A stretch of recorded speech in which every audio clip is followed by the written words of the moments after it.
ダイハツ L152S ムーブの白く劣化したカウルトップを DIY で綺麗にしてみました。ビフォーアフターでどこまで変わるのか、ぜひ最後までご覧ください。これからも軽自動車の DIY、メンテナンス、レストア動画を投稿していきます。チャンネル登録、高評価よろしくお願いします。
軽自動車ガレージ DIY で夢を走らせよう。チャンネル登録よろしくね。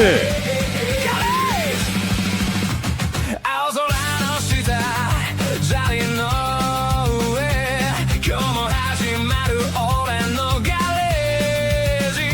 風に負けても雨に打たれても白パ